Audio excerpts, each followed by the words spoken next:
Should you rent or buy a home when moving to Maryland? It's a great question, and I have helped clients for almost 2 decades talk about this very topic. And over the years, I've learned a few tips and tricks that I'm going to teach you right now. So let's go ahead and dive in.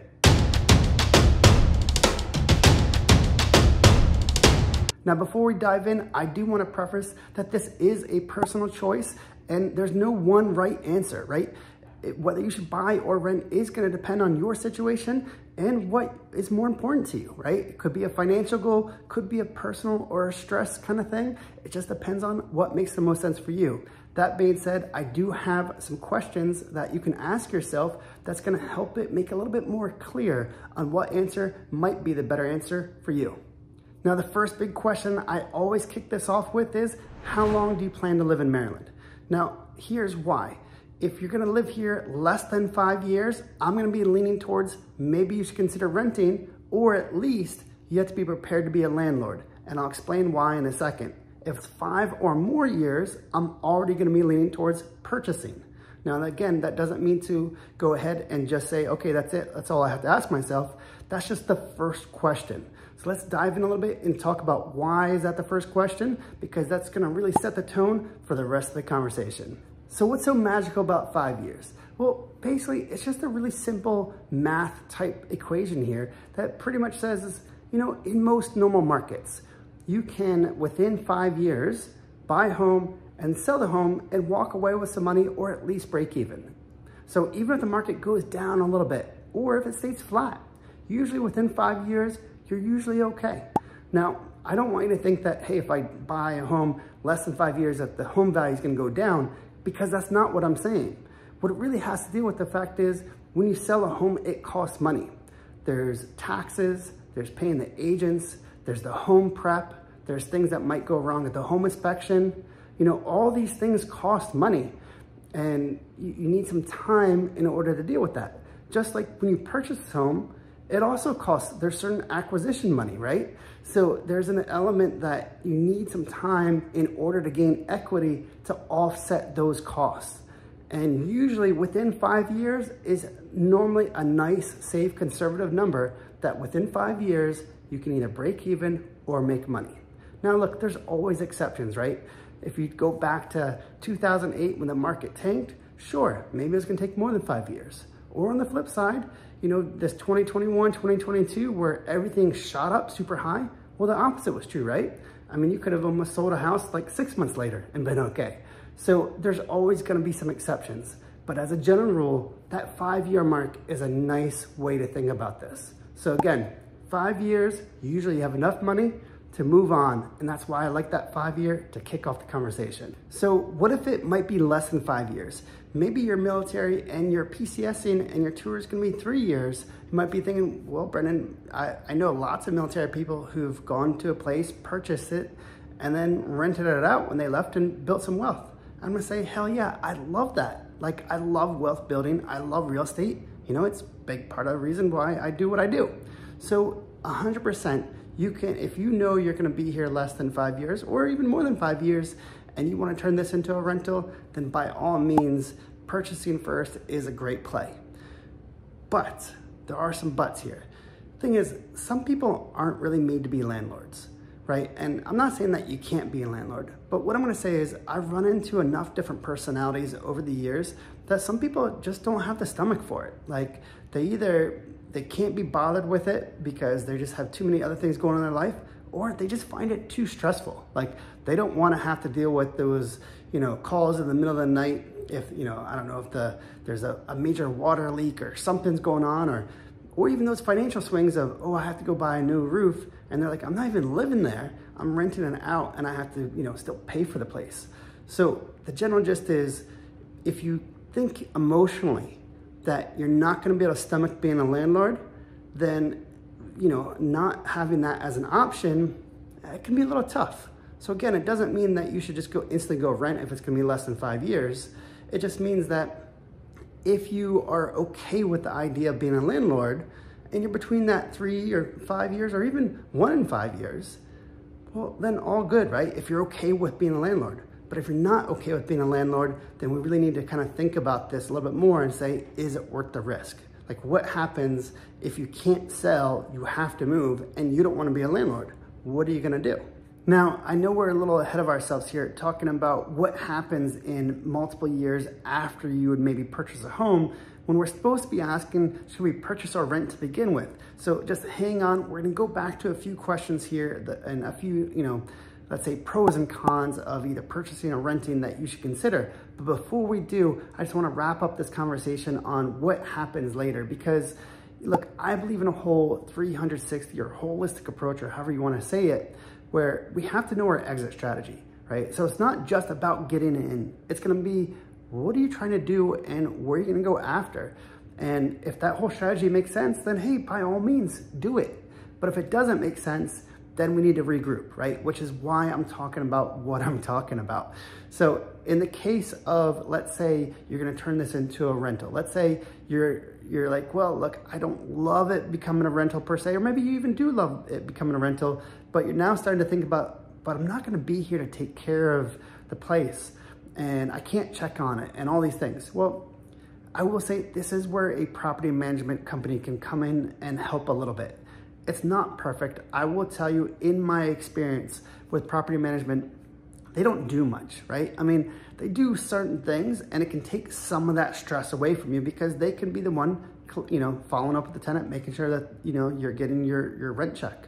They're also the ones organizing and sending out the plumber for that leaking toilet and all those kinds of things. And in fact, there's been several years where my team basically has done property management. So I'm not saying that we do nothing, but what I'm gonna say is there's not a lot of money in it.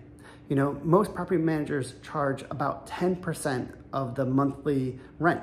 So if you, easy math here, if it's $2,500 a month, they're charging $250 a month. And you can kind of figure with the agent's time, so on and so forth, there's not a lot of time in there to like go to the property and get eyes on it multiple times, right? Or to just do a lot of phone calls. And there might be a few months here where they don't do a lot of work, and there could be a few months where they get really busy. So overall, for property management, for agents, they don't make much. It's really about doing several of them for it to sort of help bring in any kind of cash. So why does that matter to you? Well, the reason I'm mentioning it is, one, don't expect the same level and care that you might have, right? So what I have found many times with property managers is that by the time the place has been rented out for 3, 5 years, 10 years, whatever, that there is a lot of wear and tear on the property, that the tenants maybe lived in it a little bit harder than you would have if you were, just owning it and living there. And also there are some things that maybe you would have taken care of that kind of got skipped because it's almost like deferred maintenance, right? Like, because no one was saying, oh, hey, you should do this, because the property manager is not living there, and the tenants, they don't care, right? They're just kind of hanging out. So it's one of those things where you have to kind of know, just again, emotionally, if you're gonna rent it out and you're gonna get a property manager, it's not gonna be as awesome. But again, maybe it takes care of some of that stress that if, you not being here, maybe you're deployed somewhere and you can't answer the phone, you can't do those things. So again, it's a double-edged sword. It's right for the right person, but I just kind of wanted to go into those weeds a little bit for you. Now, let's jump back into what are some of the other things to consider about buying or renting. The next thing you have to ask yourself is, can you afford to either rent or purchase? There are some situations in some markets here where sometimes it's cheaper to purchase than it is to rent. Other times, maybe it's a little bit cheaper to rent. So it kind of depends on, what are you looking for? What are your expectations? And what's your budget? So one, can you financially qualify to go do either of these? So for this conversation, we're gonna assume that you can qualify for both, and that's why you're considering which one's better for you. If you can't financially do it, well, then of course that makes the answer pretty easy. So assuming that you can financially afford to do either option here, you kind of have to ask yourself is, are there homes in the area and the commute that you would like to purchase? Can you afford them? I have one of my best friends, he's moving back to the area. He's gonna be in Virginia, and we're talking about like the homes near Crystal City and everything else were just stupid expensive, and they're more than he wanted to spend, like Old Town Alexandria, Delray, etc. And he liked those communities, but it was just really expensive. on the purchase side. So I was like, well, dude, you could go rent, or if you don't mind having a little bit farther commute, if we just bump it out a little bit, I can get you something in your budget. And so that's the whole conversation, right? Is can you afford what you want in the area, the commute, the size, all that good stuff. So we need to really examine that. So now that that's kind of out of the way, what's next? Well, what I'm gonna say is let's talk real quickly about some of the pros and cons, which you probably already know, but it's worth saying. Obviously, the thing that people hate about renting is that you're basically throwing money away, right? I mean, that's the thing. Like at the end, you don't have any equity. You don't have anything. You're just like, okay, here you go, landlord. Here are the keys. I'm out. And you just wasted all that money. So that's why pretty much everybody hates renting, right?